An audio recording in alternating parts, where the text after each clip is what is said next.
स्वामी आनंद ऋषि। आदमी शराब क्यों पीता है?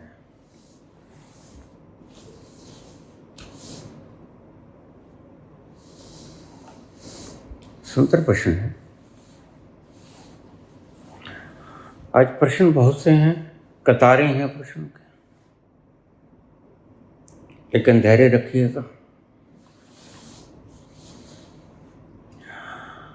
आदमी शराब पीता है स्वयं को भुलाने के लिए। स्वयं को भुलाने की आवश्यकता क्या है?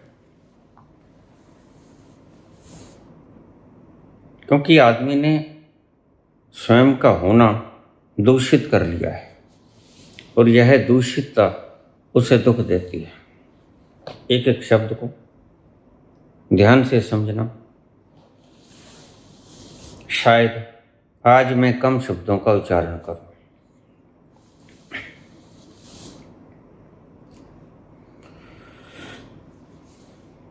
मनुष्य अपने आप को भूलना चाहता है क्योंकि मनुष्य ने अपना होना ऐसा बना लिया है कि जो उसे दुखी करता है। और प्रत्येक प्राणी की इच्छा होती है कि वह दुखी ना हो। उस दुख को भूल जाने के लिए मनुष्य शराब पीता है। मनुष्य में आदमी भी आ गया, स्त्री भी आ गई।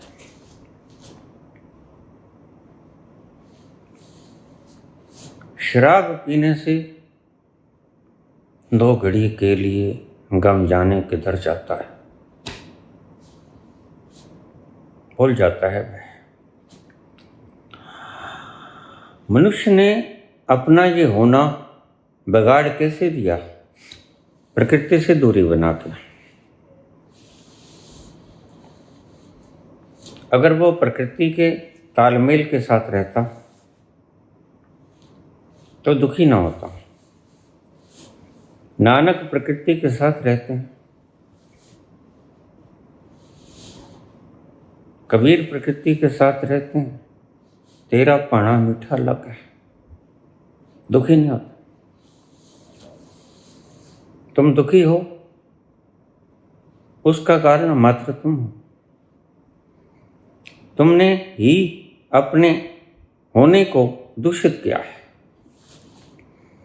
और फिर तुम चाहते हो कि हम खुशियों के सागर में डूबें।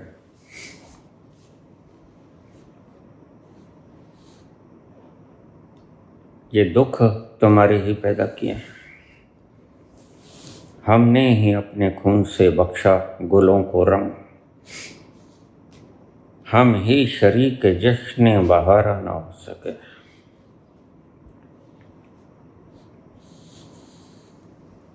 तुम जो आज हो गए हो संयोग वशात नहीं हो गए हो।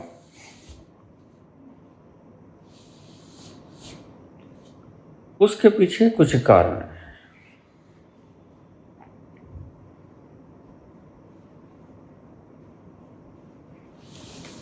कारण है तुम्हारी मान्यताएं।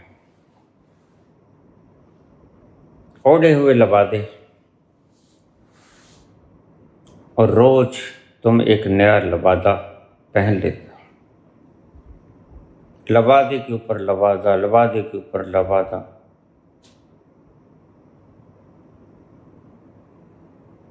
बस ऐसा लगता है जैसे तुम सिर्फ लबादा मात्र रह गए हो। तुमने प्याज देखा कभी? प्याज में कहीं तुम्हें प्याज मिलेगा? प्याज को छील लो, उगाड़ते जाओ उनकी परतों को, आखिर में क्या मिलेगा? कुछ भी नहीं मिलेगा।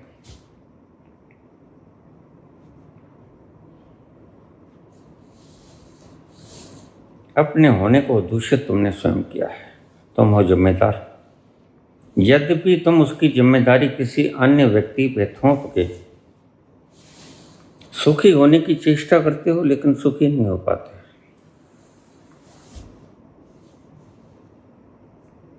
सनातन जिसे आज बिगाड़ लिया गया, वह हमें शुद्ध आहार व्यवहार सिखाता था।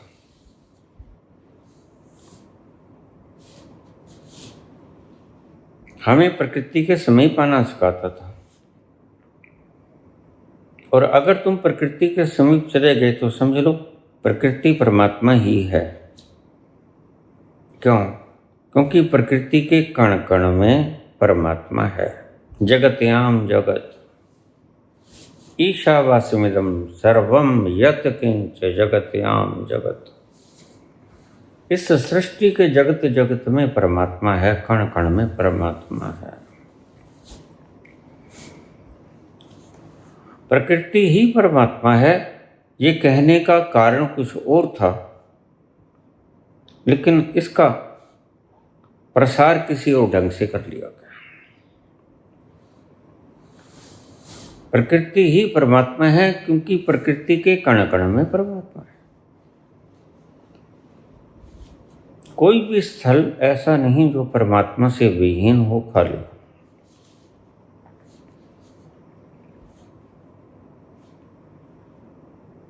लेकिन तुमने प्रकृति से दूरी बना ली, तुमने प्रकृति को नष्ट कर दिया। और सभी संतों ने कहा कि इस प्रकृति को बचा लेना। आज तुम दुखी हो। बाबा नानक 550 साल पहले कह गए, पवन गुरु पानी पिता माता धरती महत, ये तीनों को बचा लेना। पवन को बचा लेना। नहीं मिली पवन तुम्हें, कोरोना में कितने व्यक्ति तड़प के मर गए। पानी पिता, नहीं मिलेगा, पानी दूषित हो गया,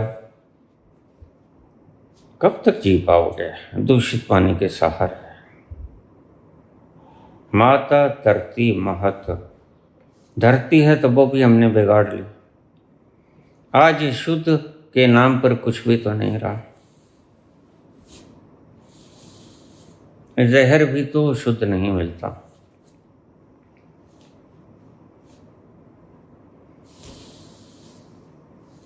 एक व्यक्ति किसी बनिए के पास चला गया, कहते 2 पीसे का जहर दे दे। उन्हें 2 पीसे का जहर दे दिया। घर आके फाँक लिया, उसने ऊपर से पानी पी लिया, आराम से सो गया। नींद आ गई, सब फिक्र मिट गए कि बस अब अंत हो जाएगा सब चीजों का।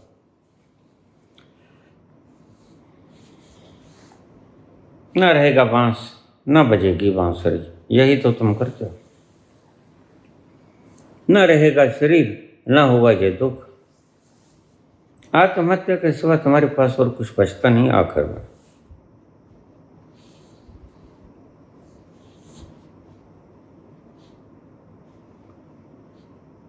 फाँक लिया, चैन से सो गया, बस अब खुद ही उठा लेंगे।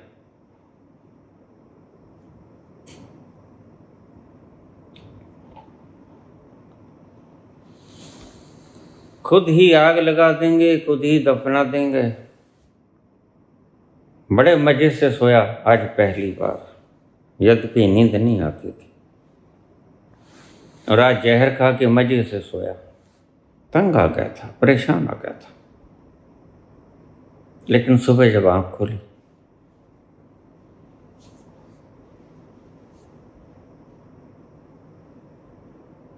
तो चारपाई से कूद गया, भागा बाजार की तरफ, बनिए की दुकान। अरे हरामखोर, जहर भी नकली, तो क्या हुआ? कहते 2 पीसे का जहर लेके गया था, रात खाया, मरा ही नहीं। ये देखो तुम्हारे सामने।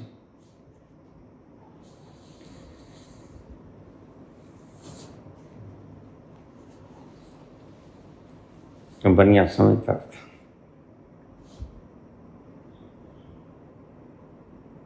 बनिया कहता जहर नकली नहीं, जहर असली। लेकिन तुम जहर से भी ज्यादा जहरीले हो, इसलिए जहर का तुम्हारे पे असर नहीं हुआ। जहर तो शुद्ध था, बात उसकी बिल्कुल ठीक है। बनिया कोई समझदार रहा होगा, कोई बुद्ध पुरुष रहा होगा। मैंने कोई तुमसे ठगी नहीं मारी, मैंने शुद्ध जहर दिया है, लेकिन क्या करूं, बड़े जहर को छोटा जहर मार भी तो नहीं सकता।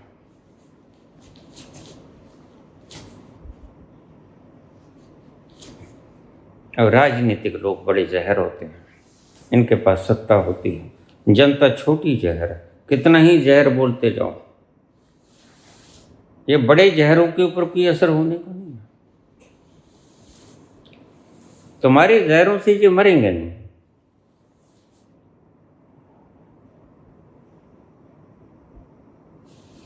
आदमी दुख है, दुखी नहीं कहता हूं मैंने अब जो शब्द प्रयोग किया, आदमी दुख है। दुखी होता होता स्वयं ही दुख हो गया, दुख की पंड हो गया।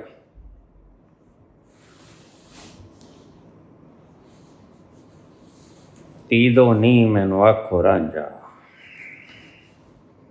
तीदो नी मैनू आखो रांझा, हीर ना आखे कोई।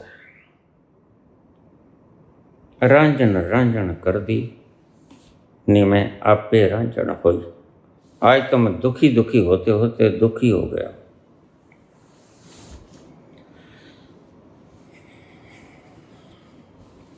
मनुष्य की ऐसी दुर्व्यवस्था आएगी, ये कभी ऋषियों ने सोचा नहीं था।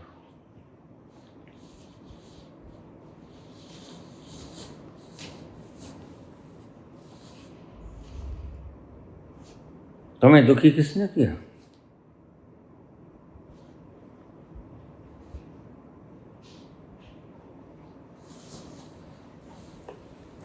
अगर तुम इतिहास में ज़्यादा लंबा ना जाओ तो तुम्हारे दुख का कारण मैं एक व्यक्ति को मानता हूँ, मैं काले।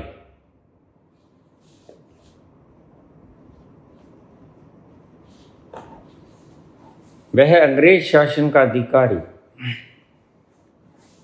जिसने तुमसे सुख के कारण छीन लिए, वह तुम्हारे दुखों का कारण है। जब ईस्ट इंडिया कंपनी ने भारत पर कब्जा कर लिया, मैकाले भारत में आया, तुम्हें जानकर हैरानी होगी, मैकाले हिंदुस्तान की सोने से प्रभावित नहीं हुआ। सोने की चिड़िया थी, लेकिन मैकाले उससे प्रभावित नहीं हुआ।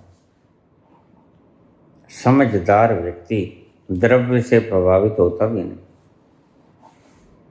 इतना तो समझदार था। प्रभावित किस चीज से हुआ? हमारी सहन शक्ति से, हमारी शांति से, हमारे आनंद से बड़ा प्रभावित हुआ वो। उसने देखा जगह जगह गुरुकुल हैं, ऐसे शांत बच्चे बैठे हैं, डिसिप्लिन्ड, अनुशासनात्मक वे से, और उनके चेहरों पे और उनके रोम रोम से बहती हुई शांति की वो धारा,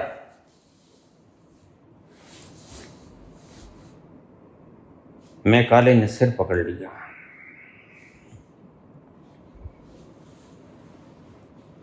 कई बार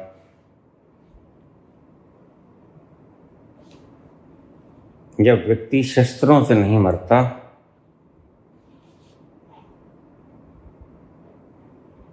तो व्यक्ति शरारतों से मर जाता है, शस्त्रों से नहीं मरता। बस उसने कहा ये इनका छीन लो। मैकाले बड़ा गहरा व्यक्ति था।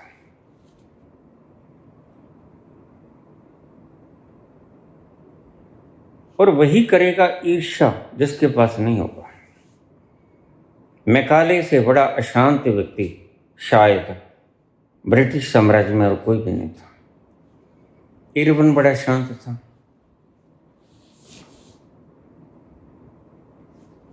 लेकिन मैकाले अशांत था, हर वक्त आग बबूला रहता। तुम जिस दुख की बात करते हो, उसे देखने से ऐसा लगता था जैसे दुख की प्रतिमूर्ति बस यही है। जब उसने पहली बार देखा हिंदुस्तान की गुरुकुल व्यवस्था को, वहां बैठे हुए बच्चों को, अरे ये तो आज ही इतना अमृत बहा रहे हैं, फिर कल क्या होगा? जब इनकी चेतना का विस्तार हो जाएगा तो कल क्या होगा? उसके मन में ईर्ष्या जन्मी। उसने कहा क्यों ना इसको इंग्लैंड जैसा बना दो, वहां सभी व्यक्ति अशांत, जितनी दौड़ थी धूप तुम अंग्रेजों में पाओगे, इतने कहीं नहीं पाओगे। इसलिए सारी व्यवस्थाओं को तोड़ने वाला इंग्लैंड, इससे बड़ा दुखी देश कोई नहीं है। और उसी ने शासन किया और वही शासन कर सकता है। इन शब्दों को ध्यान से सुने ना, वो ही शासन कर सकता है जो दुखी हो। कि छोटी पदवी से संतुष्ट हो जाए वो थोड़ा दुखी, और जो बड़ी पदवी से भी संतुष्ट ना हो उसका दुख तो मिटाया ही नहीं जा सकता। वह महत दुखी। तो पुतिन को चाहे सारी उम्र के लिए तुम गद्दी दे दो, किम जोंग यूं को चाहे तुम सारी उम्र के लिए गद्दी दे दो, बैठा ही है, कौन हिलाएगा उसे? लेकिन शांति नहीं छलकेगी उसके चेहरे पे। तुम देख लेना, वही कद्दू सा गोल मटोल। कोई भी समझदार व्यक्ति उसकी भीतर से निकलती हुई तरंगों को लाखों मील दूर पहचान जाएगा कि इससे दुखी व्यक्ति और कोई भी नहीं। दुखी व्यक्ति ही दूसरों को दुखी कर सकता है, सुखी व्यक्ति दूसरों को दुख नहीं दे सकता।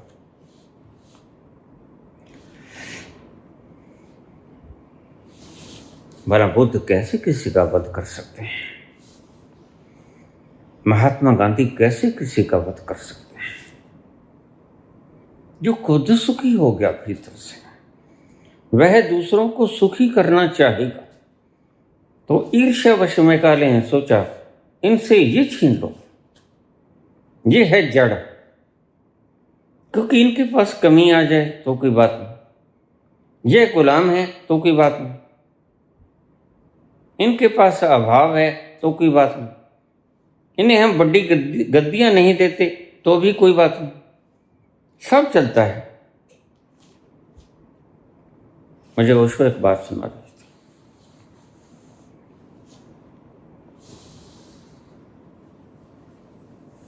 जब मैं रजनीशपुरम छोड़ के आया तो मेरे चेहरे पर कबीर जैसी शांति थी। बोलते जा रहे थे।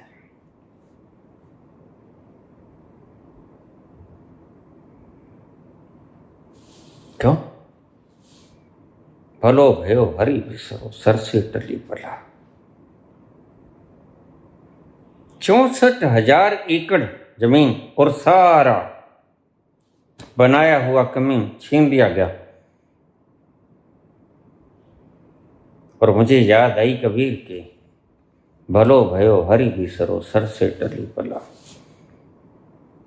पहली बार मैं फिर पहले की तरह उन्मुक्त हुआ। यह राजकाज, ये साम्राज्य मेरे ऊपर बंधन बन गया था। शरीर मेरा बेड़ियों में था, लेकिन आत्मा मेरी उलांघे मार रही थी। मैं बड़ा प्रसन्न था।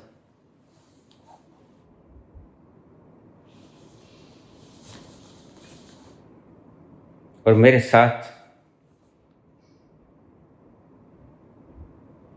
साथ जो थी लक्ष्मी, आंसू बहा रहे थे। एक कम्यून की सिस्टम को मुझे नहीं पता, इनके नाम नहीं मुझे पता, ओशो के द्वारा ही बताए गए। मेरा उससे संवाद होता ही रहता है। ये जो कहते हैं हमने ओशो का पुनर्जन्म हो गया, वो झूठ बोलते हैं। तो लक्ष्मी रोए जा रही थी और भी रोए जा रही थी सभी। लेकिन मैं अकेला मुस्कुराता हुआ भीतर से, जैसे खिला हुआ फूल, भीतर की कली खुल गई हो, पंख पसर गए और फिर से वो सुगंध ने जन्म ले लिया हो, मेरे नासापुट भर गए हों सुगंध से। ऐसा लग रहा था। और मेरी साधिकाएं रो रही थी। ओशो बोलते चले गए, स्त्री मन इकट्ठा करना चाहती है, स्त्री मन जोड़ना चाहती है, इसलिए घर तब तक घर नहीं होता जब तक कोई स्त्री नहीं आती, क्योंकि स्त्री मन जोड़ेगा। पहले तो होगा तुम्हारा एक ढांचा जिसे तुम मकान कहते हो, लेकिन मकान घर में तब्दील हो जाता है जब उसमें कोई स्त्री आ जाती है। स्त्री यानी जोड़ता हुआ मन। और ईश्वर ने कहा, अपरिग्रह, तुम जोड़ना मत, लेकिन स्त्री मन जोड़ेगा। यह उसकी बाध्यता है, यह उसकी गुणवत्ता है। कारण वाय क्रोमोसोम से, वाय क्रोमोसोम का अभाव। त्याग मनुष्य का मन ही कर सकता है, स्त्री मन त्याग नहीं कर सकता, यहाँ तक कि घर का त्याग भी नहीं कर सकता। मन उसका भटके, कहीं भाग जाऊं, लेकिन कहाँ भाग जाऊं? ज्यादा से ज्यादा मैं कहीं चली जाएगी, बस ये उसका भागना होगा। पुरुष भागेगा तो पता नहीं कहाँ जाएगा,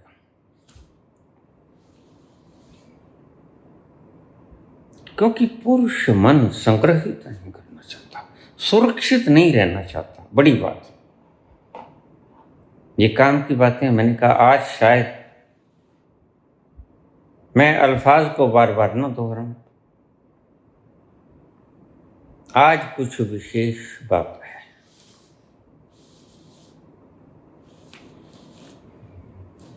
स्त्री मन जोड़ना चाहता है, लेकिन मनुष्य के भीतर, पुरुष के भीतर भी थोड़ा सा स्त्री तत्व है।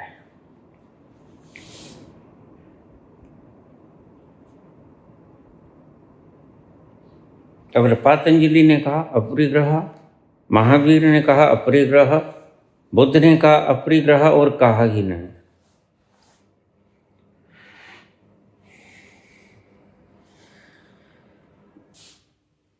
करके दिखाया,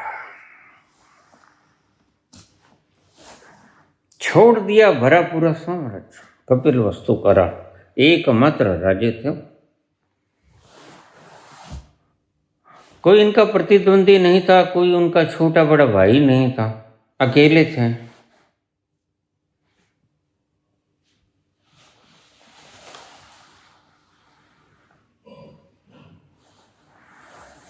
अपरिग्रह किया नहीं, अपरिग्रह नहीं करने का नाटक भी नहीं किया, छोड़ के चले गए। और छोड़ के भी चले गए, चोरों की तरह छोड़ के चले गए। जिसको तुम ढूंढते हो, पुत्र हो, स्त्री हो, शादी हो जाए, परिवार हो, अच्छा सा मकान हो, हीरे जवाहरात हों, थोड़े से कुछ व्हीकल्स हों, उसके पास सब कुछ था। और सब कुछ था और छोड़ के चला गया। और अर्धरात्रि को 12 बजे छोड़ के चला गया, जब सब सोए पड़े थे मगन। चोरों की भांति छोड़ा। कमाल की बात है, पहले चोर जिन्होंने छोड़ने के लिए चोरी की। समझाती है बात? छोड़ने के लिए चोरी एक ही व्यक्ति ने की, वो थे बुद्ध। चोरी छुपे घर छोड़ गए, कहीं कोई जाग न जाए। हल्की सी आठ से यशोधरा के कमरे में गए, अपने पुत्र का मुख देखा, आखिरी सलाम।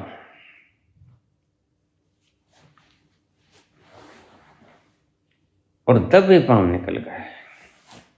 बोले, चेतक, घोड़ों को बांध लो। रथवान में हिम्मत नहीं कि वो कहे कि राजकुमार कहाँ जाना है, घोड़े बांध लिए, चलो बैठ गए वहां, चलो चेतक चल दिया। याद रखना, जहाँ रथवान का नाम कुछ और लोग किसी और ढंग से ले गए, लेकिन उनका नाम था चेतक।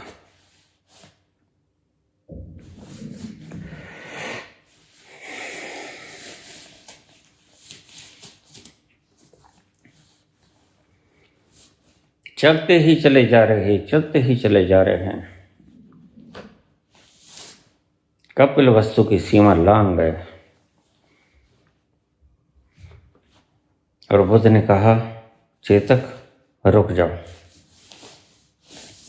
रुक गए। जाओ, वापस जाओ। मैं अकेला जाऊं? राजकुमार उसने पांव पकड़ लिया, कांपने लग गया।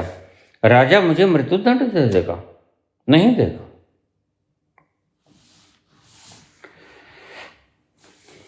मैं स्वेच्छा से जा रहा हूं, रात्रि को ड्यूटी तुम्हारी होती है।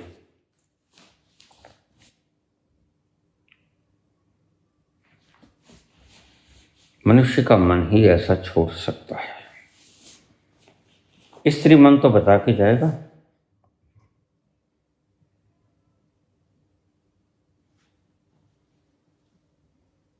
चली हूं, टैची बांधने में 4 दिन लगा दी, ताकि तुम्हें अच्छे से पता चल जाए कि जा रही है, और जाएगी कहां? पेके, मैके। स्त्री मन की ये बाध्यता है, पुरुष मन की अपनी बाध्यता है। नहीं नहीं, मैं अपने प्रश्न से भटका नहीं। पुरुष मन छोड़ सकता है बड़ी आसानी से, स्त्री मन छोड़ नहीं सकता। इसलिए मकान घर हो जाता है स्त्री के आते हैं।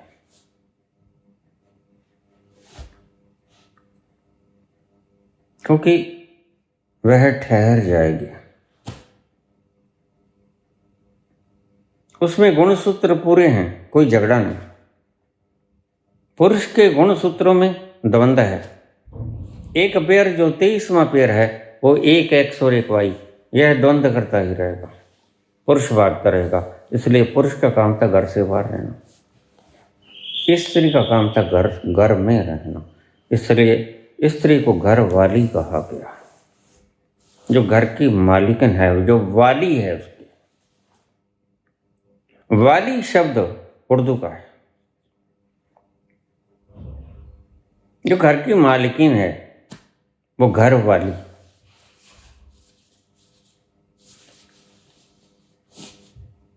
ये घर वाला तो हमने बना दिया। तो मैं काले यहां पर आया, अभिभूत हो गया। तुम कहोगे द्रव्य को देखकर नहीं। इसका बेसिक सूत्र समझ लीजिए।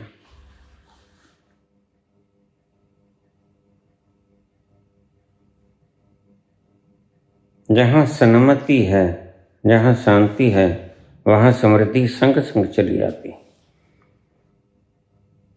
जहां आनंद है, वहां शांति संग संग चली आती है, उसकी छाया की तरह।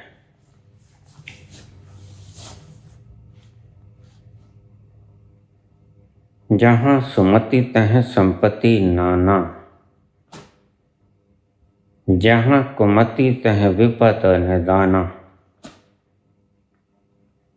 सुमति जहां हो, वहां अनेक प्रकार की संपत्तियां आती हैं। और संपत्ति एक प्रकार की नहीं होती, अनेक प्रकार की होती हैं संपत्तियां।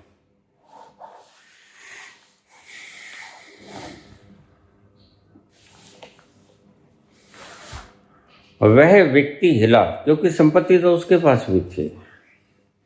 2/3 धरती का मालिकाना हक ब्रिटिश हुकूमत के पास था। संपत्तियों को कोई कमी नहीं थी। क्या नहीं था उसके पास जो सेठों के पास नहीं होता? जो गद्दी नशीनों के पास नहीं होता, जो बलशाली लोगों के पास नहीं होता, जो सूचनाओं का केंद्र होते हैं। अब एआई के पास सारी सूचनाएं हैं, आनंद है?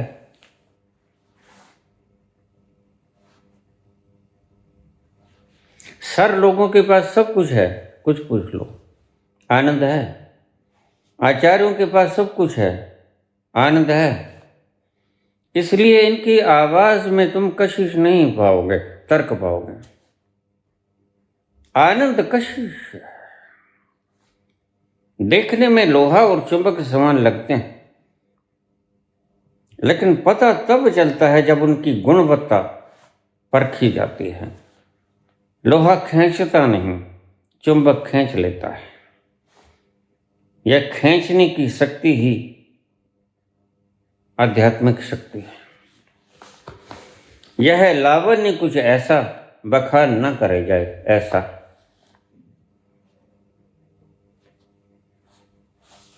लावण्य भीतर से आता है। तो मैकाले धन से प्रभावित हुआ, यद्यपि धन बहुत था, वास्तव में विश्वगुरु थे हम। मैं फिक्रा पूरा कर लूं, इस फिक्रे को आप जहन में बसा लेना। तुम गरीब हो, तुम अभाव या किसी भी परिस्थिति से दुखी हो, थक गए हो जिंदगी से, बहके से कदम पड़ते हैं, तो मेरी इस बात को आप हृदय में बसा लेना।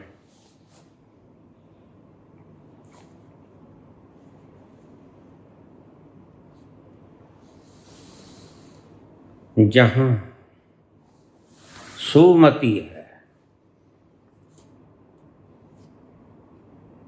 वहां संपत्ति है नाना प्रकार की। जहाँ समति तह संपत्ति नाना। वह सूचनाएं भी आ जाएंगी, धन धान्य भी आ जाएगा, पदवियां भी आ जाएंगी, तुम पुरस्कृत भी होगे, धन बरसेगा, तुम्हें पता भी नहीं चलेगा। तुमने देखा कोई अच्छा गायक गाता हो, देखा होगा, तो उसके आशिक उस अच्छे गायक के ऊपर से उसे चाहने वाले धन की वर्षा कर देते हैं, नोटों की गड्डियां खोल खोल के बरसाते हैं। मतलब क्या है? यह आवाज खींचती है, मंत्र मुग्ध कर देती है। फिर वहां धन देखा नहीं जाता, पता ही नहीं चलता कब हाथ जेब की तरफ चले गए, कब गुट्टी खुल गई और उछाल दी गई। यह कमाल है उसकी वाणी की खिंचावट का। वाणी तो सभी में होती है। चुंबक भी लोहे की तरह ही लगेगा तुम्हें, लेकिन चुंबक में एक विशेष शक्ति होती है, वह फोर्स होता है, खींचने की शक्ति, अट्रैक्ट करने की शक्ति और रिपेल करने की शक्ति। वह एक विशेष शक्ति से युक्त होता है। तो मैकाले घबराया हमारी आध्यात्मिक उन्नति के साथ। हम गुलाम थे, उसने गुरुकुलों का निरीक्षण किया, बच्चे देखे, वहाँ पर शिक्षक देखे, आचार्य पढ़ाते हुए देखे, उनके मुखमंडल का तेज देखा, उनके अंतस की शांति देखी जो बाहर ओरे की तरह झूम रही थी, और मैकाले को तो पता भी न चला कब सुध बुध खो बैठा। जब वहां से बाहर आया तो थोड़ी सुध लौटी और मैकाले शीर्ष ईर्ष्या खा गया। उसने कहा ये है बुनियाद इनकी, जहां पले जाते हैं इनके ऋषि, ऋषियों के बल पर ही है यह विश्वगुरु। जैसे गायक अपनी आवाज की कशिश के कारण खींच लेता है तुम्हें, वैसे ही मैकाले को समझने में देर नहीं लगी। कौन सी चीज है जो हिंदुस्तान को इतना चुंबक की तरह बनाती है, खींच लेती है, जो इसकी धरती। और यहाँ तो बहुत से ऐसे विराट चुंबक हुए हैं, कृष्ण राम जैसे, जिन्होंने खींच लिया सारी धरती को। और यहाँ बैठे थे, इसलिए नालंदा, तक्षशिला, दूर दूर से लोग यहाँ पढ़ने के लिए आते थे, क्योंकि यहाँ चुंबक बैठे थे। और बख्तियार खिलजी ने बीमार हो गया, यहाँ के हकीमों ने इसे ठीक कर दिया। उसके खुद के हकीमों ने इनकार कर दिया था, तू बच नहीं सकेगा। और बख्तियार खिलजी ने यहाँ के हकीमों से कहा, नालंदा यूनिवर्सिटी के हकीमों से, मेरा उपचार करो। बस 1 महीने में बख्तियार खिलजी बिल्कुल नौ हो गया। लेकिन दुष्ट कभी अपनी दुष्टता से बाज नहीं आता। वही जो मैं कहानी सुनाया करता हूं, बिच्छू जा रहा था नहर में डूबे हुए। संत ने देखा डूब जाएगा, मर जाएगा, घना बाढ़ आ रहा है पीछे से।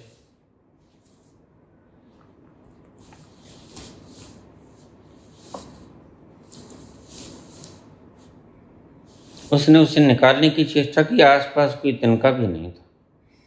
उसने हाथ से ही निकालने की चेष्टा की और उसने निकाल दिया और बिच्छू ने डंक मारा। डंक मारा, दर्द हुआ तो छिटक गया, फिर पानी में जा डूबा। लेकिन संत मन था, उसने फिर उसे निकाल लिया हथौड़ी के द्वारा। फिर वो बाहर आया, फिर उसने डस लिया, हाथ फिर छिटका। बिच्छू डंक मारता रहा, संत उसे निकालता रहा। पास खड़ा हुआ एक दर्शक, उसने कहा, महाराज ये आप क्या कर रहे हो? यह आपको डंक ही मारे जा रहा है और आप हैं किसको बचाने की चेष्टा में ही संलग्न।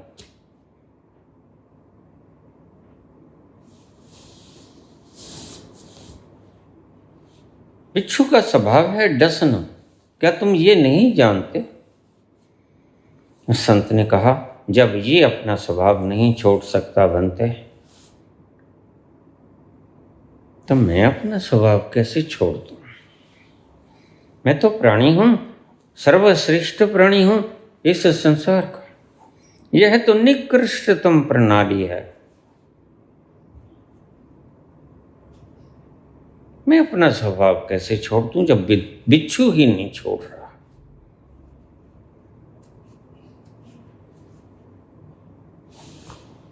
बस यही था हिंदुस्तान में जो गड़बड़ कर दिया गया, और इसका एकमात्र कारण था मैकाले। अगर इस धरती पे मैकाले ना होता तो हम आज भी विश्वगुरु होते, क्योंकि हमारे भीतर धैर्य था, सहन शक्ति थी। हमने गुलामी भी सहन कर ली, नहीं कोई बात नहीं। बाहर के वातावरण से, बाहर के सर्कमस्टेंसेस से हमें कोई फर्क ही नहीं पड़ता। हमने अभाव भी सहन कर लिया, हमने सब सहन कर लिया। क्यों? क्योंकि भीतर रस था। जरा भी फिक्र नहीं करते रैदास, जरा भी फिक्र नहीं करते कबीर। भीतर का रस फिक्र करने नहीं देता।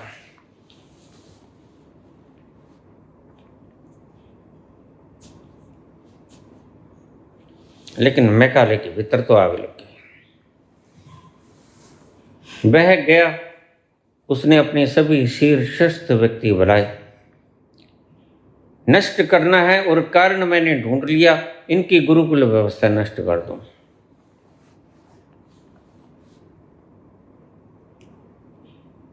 और पक्का है कि विश्व गुरु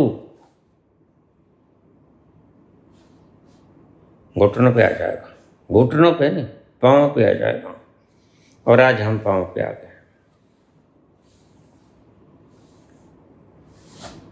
एक मूर्ख व्यक्ति ट्रंप हमें धमका सकता है, एक मूर्ख व्यक्ति जिनपिंग हमें धमका सकता है, कोई भी मूढ़ व्यक्ति हमें धमका सकता है। कारण हमने सन्मति खो दी।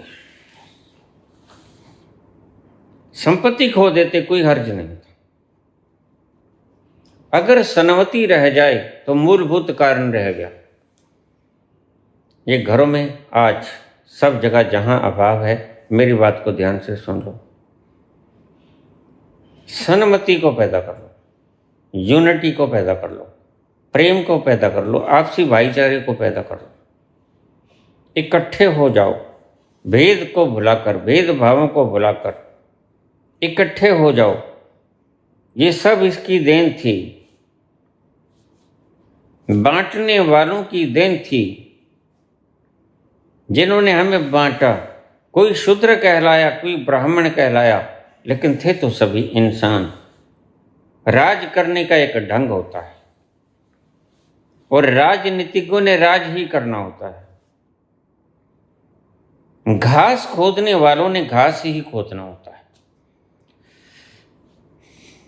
उन्होंने अपना काम किया क्योंकि उनके भीतर लालसा थी राज करने की।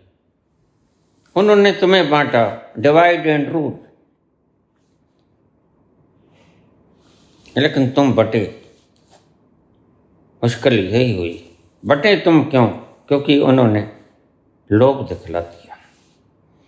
कुछ लोगों को ऐसा ही आज हो रहा है, कुछ लोगों को, भ्रष्टाचारियों को लोभ दिखलाया जा रहा है, भय दिखलाया जा रहा है। और मुझे लोग पूछते हैं कि अगर कल को सत्ता बदलती है और बाबा तुम्हें प्राइम मिनिस्टर बना दिया जाता है, तुम क्या करोगे?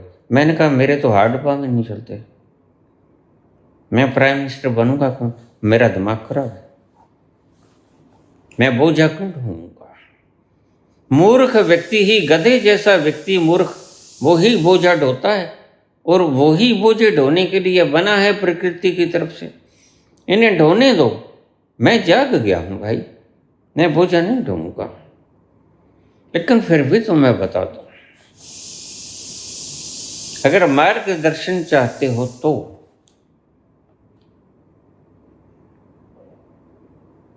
मैं इस एक पार्टी को पकड़ लूंगा, क्योंकि मैं जानता हूं यहां जो इकट्ठे हुए वो कौरव हैं।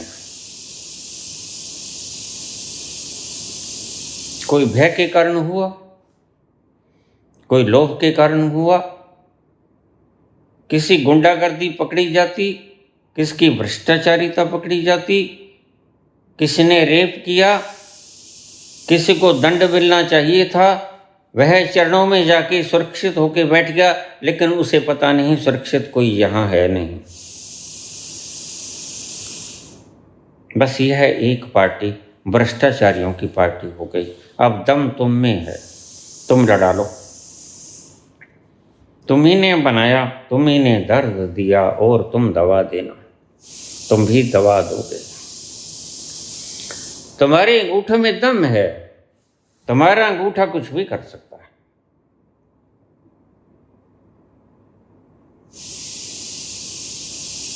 मैकाले ने हमारी व्यवस्था बदल दी क्योंकि हम गुलाम थे। आचार्य सन्न रह गए। ये क्या हो रहा है आज? ये जो अफरा तफरी दिख रही है, पश्चिम भटका हुआ है।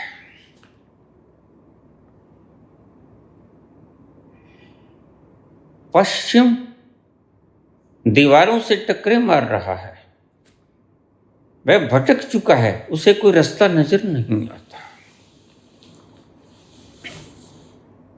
उसे पता नहीं हमने कहां जाना, मार्ग क्या है, वह दुखी है।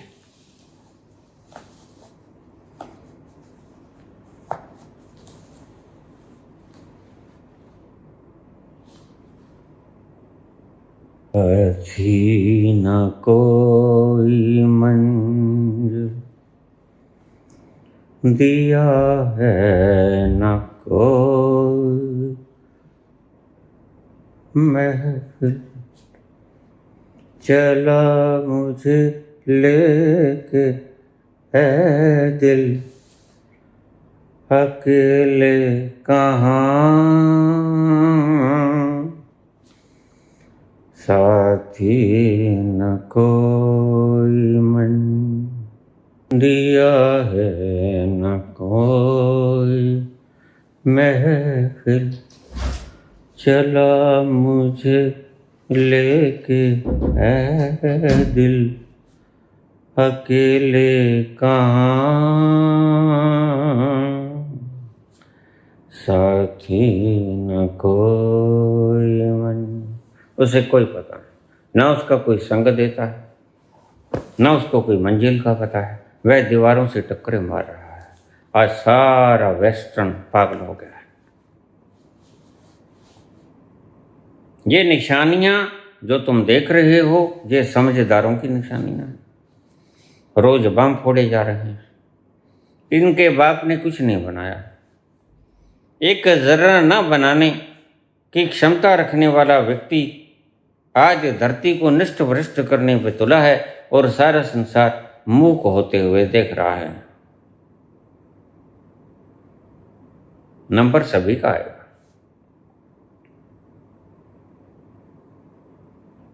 लेकिन ऐसी मूढ़ता फैलाई किसने? एक व्यक्ति जिम्मेदार, सिर्फ एक। तुम चक्रवर्ती सम्राट बन जाओ, कोई दुविधा नहीं। सारे विश्व का खजाना तुम ले लो, कोई दुविधा नहीं है। लेकिन दुविधा वहां आई जो गहरी से गहरी मार मैकाले करके तुमसे तुम्हारी शांति का वो कारखाना छीन लिया। जहां से तुम्हारी शांति का आगाज होता था, वो उद्गम स्थल उसने नष्ट कर दिया। बहुत गहरे से गहरा दुश्मन, अगर तुम मानोगे हमारी इस पुण्य भूमि का, तो मैकाले को पाओगे। तब से उजड़ा हुआ ये गुलस्तान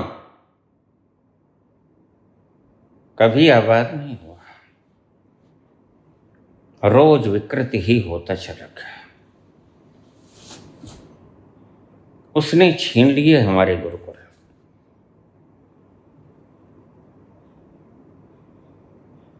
जहां शांति का पाठ पढ़ाया जाता था, जहां हर ऋचा के पीछे कहा जाता ओम शांति ही शांति शांति ही ओम,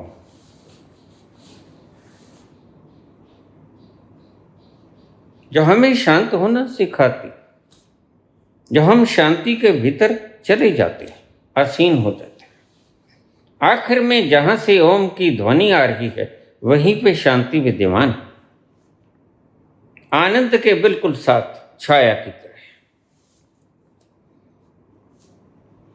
गुरुकुल में जाते हुए लोग यहीं पहुंच जाते थे।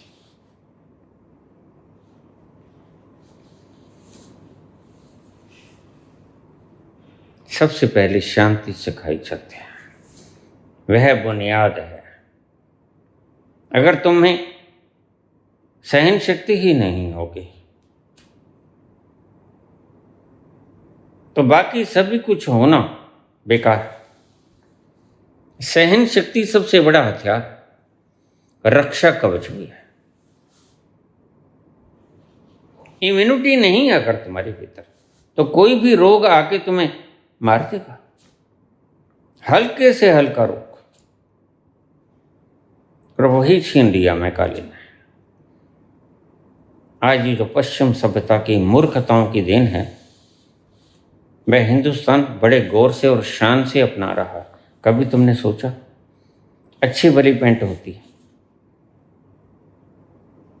और सिखाने वाले तुम्हें सिखाते हैं कि तुम्हारे रोम मर जाते हैं, ऑक्सीजनेटेड नहीं हो पाते। तुम इन जीन्स को मत पहना करो, लेकिन क्या करें, जमाना पहने बैठा है तो हमने तो आइकॉन तो बनाना ही है किसी को।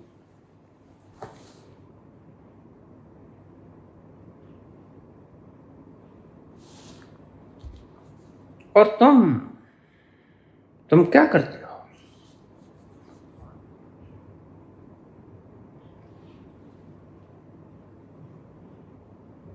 जीन पहन लेते हो, और ये भी एक फैशन हो गया। जैसे आजकल अपना कुर्ता पाड़ के बैठ जाते हैं संत लोग, यह भी एक सर्कस और ड्रामा है। किसी से मांग लिया होता, तुम्हें कमीज का कपड़ा तो कोई भी दे देता। मुझे बता दो, मैं पहुंचा देता हूं, तुम्हारा एड्रेस बता दो, मैं पार्सल करा दूंगा तुम्हें। लेकिन ये ड्रामेबाजी बंद करो। ये लोगों के दिमागों में जो तुम कूड़ा भर के जा रहे हो, आने वाले बुद्धों को भुगतना पड़ेगा। तुम तो चले जाओगे, रहोगे भटकते, कहीं नहीं जाओगे, यहीं भटकते फिरोगे। जिसके ज्यादा कर्म बुरे होंगे वो पश्चिम निकल जाएगा, क्योंकि पश्चिम में तुम्हारे कर्मों का फल अच्छी से मिल जाता है। वहां शांति है नहीं, वहां अशांति ही अशांति है। और डॉलरों की चमक और खनखनाहट से तुम्हें कितनी देर तक बहलाया जा सकता है? बच्चे को छुन छुने खड़का के थोड़ी देर तक बहलाया जा सकता है, लेकिन जब बड़ा हो जाएगा बच्चा, वह कहेगा ये क्या बकवास है, यह क्यों पागल बनाने पे तुले हो? वह तुम्हारा छुनकना तोड़ देगा, वह चला जाएगा, निकल जाएगा, भाग जाएगा। और यही तुमने सिखाया। मैं काले यही सिखा के गया हमारे गुरुकुलों के छात्रों को। बहुमूल्य नहीं कहूंगा, अमूल्य कहूंगा। अमूल्य निधि को छीन लिया उसने और तुम्हें सौंप गया ये फटी हुई जीन्स। क्यों फटी भाई, क्यों पाट दी तुमने? अच्छी भली मशीन ने बनाई थी, तुमने ये मोरे क्यों कर लिए? ये पागलपन की निशानी नहीं लगती तुम्हें? तुम्हारे मानसिक उपचार होने चाहिए, तुम्हें ऐसा लगता नहीं क्या? और तुम्हें ना लगता हो, पुराने बुजुर्गों से पूछना, ये पापा ये क्या लगता है तुम्हें? बोलते नहीं बेचारे, क्योंकि तुमने दबा लिया है माँ बाप को। माँ नहीं बोलेगी क्योंकि बिटिया ने दबा लिया है अपनी माता को, अपने पिता को। एक नौकरानी ढूंढ रही थी, पोछा लगाना था, बुहारी तो निकाल दी थी, लेकिन फर्श के ऊपर पोछा लगाना था। कहती मालकिन पोछा कहाँ है? पोछा?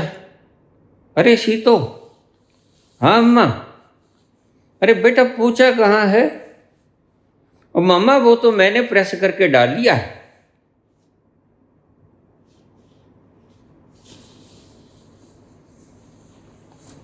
ये हालात हो गई हमारी, तुम्हें दुख नहीं होता? तुम्हें उस गौरव गाथा को सुनकर कभी वो उमंग नहीं उमड़ती? तुम्हारा हृदय का इतना ठंडा पड़ गया है, बिल्कुल नहीं धड़कता? तुम्हारे फुसफुस सांस नहीं लेते क्या? तुम इतने लाचार हो गए हो, तुम पोचों को भी प्रेस करके डालने लग गए। यह भी नया रिवाज है। और आज तो तुम्हारे साधु संत भी फड़े कुर्ते में बैठे हैं। ये नए नए डिजाइन कहाँ से लेके आए? तुम्हें सिर्फ खींचने का प्रयास है, और तो तुम किसी तरह खींचते नहीं। एक पिछले जमाने में एक संत आया था। संत कहाँ खाक होगा, जो बिरहा में रोते हो तो घर बैठ के रोते हैं। वो स्टेजों पे आके वैराग्य का प्रदर्शन थोड़े ही करते हैं, वो स्टेज पे आके बैठता और ऊंचे ऊंचे रोना शुरू कर देता, और उसके रोने से सारी जनता रोती। बस उसके 4 के दिन ही आए उसके पास लोग, फिर आना बंद हो गए। ये भी क्या ड्रामा हुआ? बस वैराग्य में रोता है। अरे भाई तुम घर बैठ के रो ले। किसके लिए रोता है? परमात्मा के लिए रोता है ना। तो किसी मंदिर में जाके रो ले, घर पर बना ले पूजा रूम, वहां जाके रो ले, भगवान की मूर्ति के आगे जाके। लेकिन नहीं, इसका रोने का मकसद तुमको खींचना है। नए नए हथकंडे रोज अपना लिए जाते हैं, रोज नई नई बातें मुझे सुनने को मिलती हैं। कोई कोई बोल देता है, बाबा पुख नक्षत्र में अगर बबूल के पेड़ को हाथ लगा के वापस आ जाएं दोपहर को 12 बजे के आसपास, तो क्या आते ही हम अरबपति हो जाएंगे? मैंने कहा पूछते क्या हो, आजमा के देख लो। पुख नक्षत्र तो हर महीने ही आ जाता है, 27 नक्षत्र होते हैं।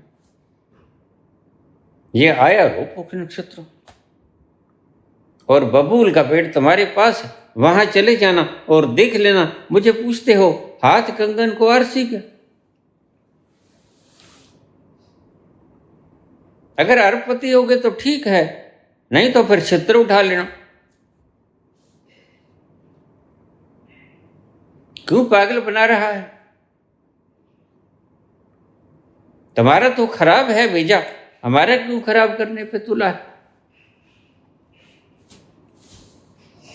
ये मैकाले के दिन है, वो मर गया, लेकिन उसकी कब्र पे जूतियां मत मारना, क्योंकि वो मर गया। उसकी कब्र पे जूतियां मारो चाहे गोलियां चलाओ, कोई फर्क नहीं पड़ता। जो उसने किया वो तो किया, उसका गुणगान हमेशा होता रहेगा। हाँ, तुम अपने क्रोध को रेचन कर सकते हो, कैथोरसिस कर सकते हो।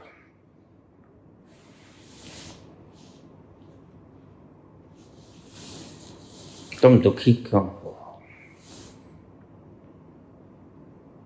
दुख को भूलने के लिए, अपने आप ही को भूलने के लिए तुम शराब पीते हो। ऐसा क्या हो गया तुम्हारे आप ही को? तुम जो हो उससे बिल्कुल विपरीत आपा तुमने पैदा कर दिया। सच में तुम हो परमात्मा, आनंद के स्वरूप। पैदा कर लिया तुमने क्षुद्र परमात्मा, देवी देवताओं की मूर्ति बना ली, किसी को शेर पे चढ़ा दिया, किसी को गिद्दड़ पे चढ़ा दिया, किसी को गधे पे चढ़ा दिया, किसी को उल्लू पे चढ़ा दिया। अरे उल्लू तुम्हें समझ नहीं आती। ऐसे ऐसे मूर्ख तमाशे में रोज देखता हूं। हवाई दुर्घटना के ऊपर शोक क्या करना था? एक वो बच गया उल्लू का पट्टा, कौन? वो नहीं, वो मेटल का होता है तुम्हारा, क्या कहते हो उसे, लड्डू गोपाल। उसको दिखाते फिरते हैं, इसे कुछ नहीं हुआ। ये कमाल की बात है, तुम इतने गर्क जाओगे, ऋषियों ने सोचा ना था इतने गर्क जाओगे। यह हमारी आसमान को छूती हुई प्रज्ञा और हमारे आसमान को छूती हुई यह कॉन्शियसनेस इतनी पाताल में गर्क हो जाएगी, ऋषियों ने कभी स्वप्न में भी कल्पना न की होगी। तुम क्या हो गए हो आज? हर व्यक्ति कॉन्वेंट स्कूल में अपने बच्चों को पढ़ाना चाहता है, और तुम्हें पता नहीं, जो भी प्रतिभाएं निकली वो निकली अति गरीबी से, अति पिछड़ी हुई पाठशालाओं से निकली। वो तुम्हारे कॉन्वेंट वगैरह तो सब बहकाते हैं, तुम्हारे कॉन्वेंट तुम्हारी बुद्धि को दक्ष कर देते हैं, लेकिन तुम्हारी आत्मा की तृप्ति को छीन लेते हैं। और जिसकी आत्मा की तृप्ति चल गई वो भोंकता फिरेगा, अश्वत्थामा की तरह। अश्वत्थामा का ये प्रमाण, इससे तुम कुछ सबक नहीं ले सके। जब अश्वत्थामा ने अपना संघारणी छोड़ी और किसके ऊपर? उत्तरा के गर्भ के ऊपर। उत्तरा के गर्भ में थे परीक्षित। तो कृष्ण ने उसे अपने चक्र के द्वारा संघारणी को खत्म कर दिया। उसे पता था यह अश्वत्थामा ने छोड़ी है, क्योंकि अश्वत्थामा के पास है। यह अश्वत्थामा के पास गया, सभी भाई गए। भीम से कहा ऐसे कर, तू इसकी मणि को निकाल ले। अब ये बात बड़ी समझने वाली है, तुम कहानियों की तरह से रिपीट करते रहते हो। इसकी मणि को निकाल, ये घाव रिसेगा, बदबू मारेगा और इसको कहीं चैन नहीं आएगा। ब्राह्मण पुत्र था, गुरु द्रोण का बेटा था, और गुरु द्रोण ने उसे अमर होने का वरदान दिया था। यही तुम अमर होने की बातें करते हो। कल परसों के वीडियो में मैंने बोला भी था, अगर अमर भी हो जाओ लेकिन तृप्त न हो तो तुम भोंकते ही फिरोगे अश्वत्थामा की तरह। हो जाओ अमर। लंबी लंबी उमरिया को छोड़ो, लंबी लंबी उमरिया को छोड़ो, प्यार की एक घड़ी है बड़ी, प्यार कर ले घड़ी दो घड़ी।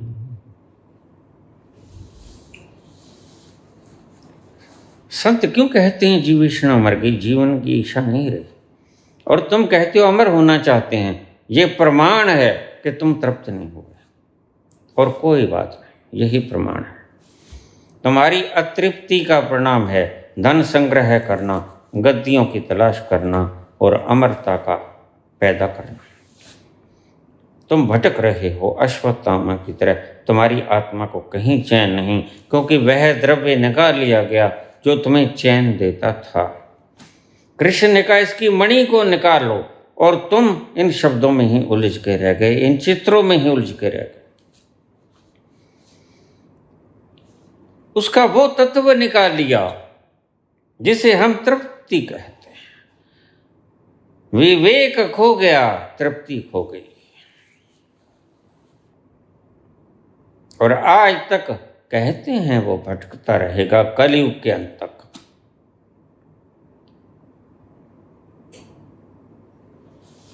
अगर तृप्ति गई तो सब चला गया। धन नाश हुआ, कोई बात नहीं। तुम्हारा सब नष्ट हो जाए, कोई बात नहीं, लेकिन तृप्ति ना नष्ट हो तो फिर तुमने कुछ नहीं खोया। और अश्वत्थामा की कहानी तुम्हें यही समझाती है कि तुमने तृप्ति को खो दिया, बाकी सब बचा लिया। आज सब है पश्चिम में, सड़कें बहुत बढ़िया हैं। मुझे लोग कह देते हैं यहां पर बड़ा शानदार सिस्टम बना सड़कों का। मैंने कहा वो तो ठीक है, लेकिन हिंदुस्तानियों की तृप्ति कहां गई? गडकरी साहब ने बहुत बढ़िया चीजें बना दी, लेकिन ये घूमना किस लिए होता है? व्यापार व्यापार तुम किस लिए करते हो? पैसे के लिए। पैसा तुम किस लिए कमाते हो? अब तुम चुप हो जाओगे। सहूलतों के लिए। सहूलतें तुम किस लिए पैदा करना चाहते हो? तृप्ति के लिए। भोजन तुम किस लिए खाते हो? भूख मिट जाए और भूख के साथ तृप्ति भी हो जाए। और भोजन ही क्या, जो सिर्फ तुम्हारी भूख मिटाए। आज तुम्हारा भोजन तुम्हारी भूख मिटाता है। तुम चाउमीन चुग्गा नहीं खाते हो, भूख मिटती है, तृप्ति नहीं होती। बस यही मैं समझाना चाहता हूं। तुम भूख मत मिटाना, तुम तृप्ति पैदा करना। मैं सिर्फ 300 ग्राम दूध पी के ही तृप्त, क्योंकि मैं तृप्त हूं पहले से ही। I am already satisfied. मैं शरीर को चलाने के, यंत्र को चलाने के कारण इसे थोड़ी सी कैलोरी देता हूं ताकि मैं अपनी तृप्ति का बखान तुम लोगों को भी कर जाऊं। क्या बुरा है? कोई 4 लोग संभलेंगे, संभले भी हैं। तो मैकाले ने तुमसे तुम्हारी तृप्ति छीन ली। और सच पूछो, मैकाले चला गया, अपने पीछे अपने पट्ठे छोड़ गया। उल्लू चला गया, उल्लू के पट्ठे छोड़ गया। पश्चिम सभ्यता आज उल्लू के पट्ठों की सभ्यता है, और तुम पश्चिम में जाने के लिए लालायित हो।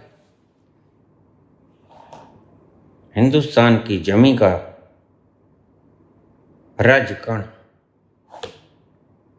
उस आध्यात्मिक आवेश से भरा हुआ है, उस गहरी शांति से भरा हुआ है जो तुम्हें तृप्ति देती है। और जिसको तृप्ति मिल गई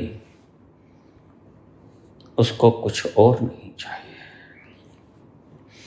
चाह गई, चिंता मिटी, मनवा बेपरवाह। जिसको कछु ना चाहिए वो ही शहंशाह। तो मैं ओशो की बात सुना रहा था। ओशो कहते कि मेरे साथ चलती लक्ष्मी रो रही थी और भी सभी रो रहे थे। क्यों? क्योंकि उनका कुछ खो गया है। लेकिन मैं जरा भी नहीं थर्रा। मैं इसीलिए नहीं थर्रा क्योंकि मेरा कुछ खोया नहीं। मैं कुछ खो सकता हूं, बस इसे ही कहते हैं तृप्ति। इसे ही कहते हैं तृप्ति।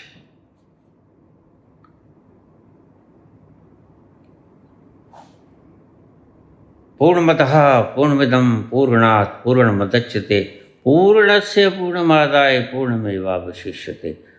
तुम सारे के सारे भी चुक जाओ जो तुमने जोड़ा। यही था अर्थ, तुम समझ नहीं सके। तुम जो जोड़ा सारे के सारा लुट जाए। पूर्ण से पूर्णमादाय, पूर्ण में से पूर्ण को निकाल लिया जाए।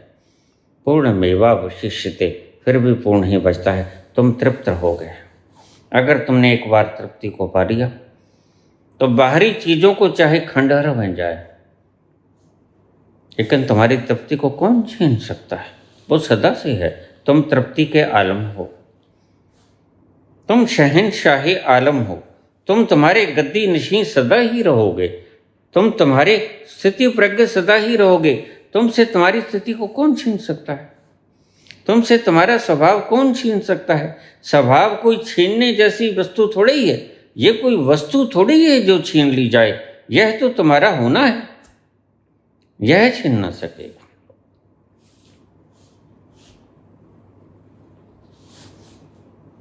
और भी बहुत से प्रश्नाएं हैं, लेकिन फिर वही शाम, वही गाम, वही तन्हाई है। फिर वही शाम, वही वक्त की कमी। और बहुत से लोग तो स्किप कर देते हैं। बाबा लंबी मत बोला करो। कोई कहता बाबा और बोला करो, डबल कर दिया करो। मैंने कहा भाई देखो, मेरे पास एक ही उपाय है। तुमने जिसने जितनी सुननी है उतनी सुन लिया करो, बाकी कल सुन लेना। रहूंगा तो कल भी बोलूंगा। मेरी तृप्ति मुझे बोलने पर विवश करती है। तुम्हारी ये लटकी हुई गर्दनें, तुम्हारे ये मुंह के ऊपर बजे हुए बाजे,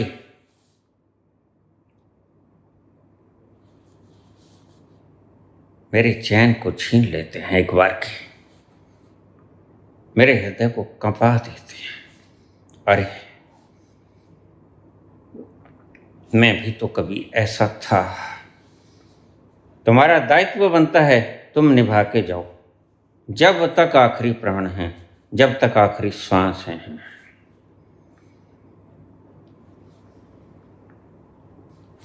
व्यक्ति शराब पीता है स्वयं को भुलाने के लिए, क्योंकि तुमने स्वयं को इतना विकृत कर लिया है कि जो तुम वास्तव में हो उसके बिल्कुल विरोध में तुमने जो स्वयं की स्थिति पैदा कर ली है वो जाली, नकली है, इमिटेशन है, लेकिन तुम उसको सत्य मानना शुरू हो गए। इसीलिए उसको भुलाने के लिए तुम शराब का सेवन करते हो। तुम बेहोश हो जाते हो, 2 घड़ी के लिए गम जाने किधर जाता है। बस इस भुलाने की प्रथा के कारण ही शराब का आगाज हुआ था। आज सारी दुनिया दुखी है, शराब का सेवन तभी तो हो रहा है। डेरे वाले कहते हैं शराब को छोड़ दो, मैं कहता हूँ शराब का मूल कारण ही क्यों ना मिटा दो। शराब पिएगा वही व्यक्ति जो दुखी होगा। तुम क्यों नहीं व्यक्ति के भीतर तृप्ति पैदा कर देते? तुम ऊपर से चरित्र को क्यों थोपते हो? भीतर शांति पैदा करो इनके, जो शराब पिए ही ना। शराब मेरे पास भी बहुत पड़ी है, लेकिन मैं एक बूंद भी नहीं पी सकता। मुझे तो एक डाटो ऊपर का होता है। वो कभी वर्षों पहले, 40 वर्ष पहले मैंने एक डाटा ले लिया था और मुझे ऐसा लगा जैसे पूड़ियाँ ऊपर चल रही। मैंने कहा भैया ये पूड़ियाँ तो ऊपर जा रही हैं। जो मुझे साथ में छोड़ने आया था अशोक भैया, वो कहता भैया तुम्हारे तो चढ़ेगा ये एक डाटा शराब का। उसने मुझे उठाया और बेडरूम तक पहुंचाया। ये हाल है। तुम कहते हो शराब न पियो, तुम अपने 10 कमेंडमेंट्स को जारी कर देते हो लोगों के ऊपर।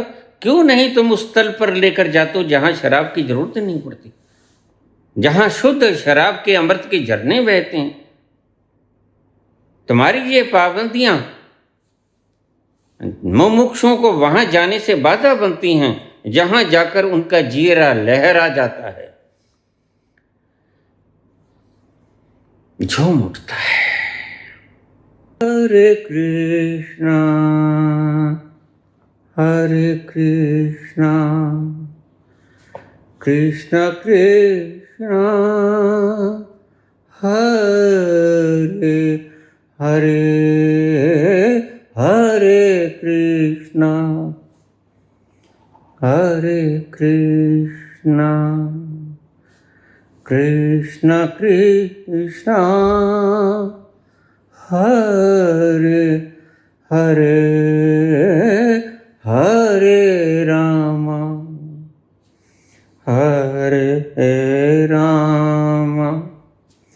राम राम हरे हरे हरे राम हरे राम राम राम हरे हरे हरे कृष्ण हरे कृष्ण कृष्ण कृष्ण हरे हरे हरे कृष्ण।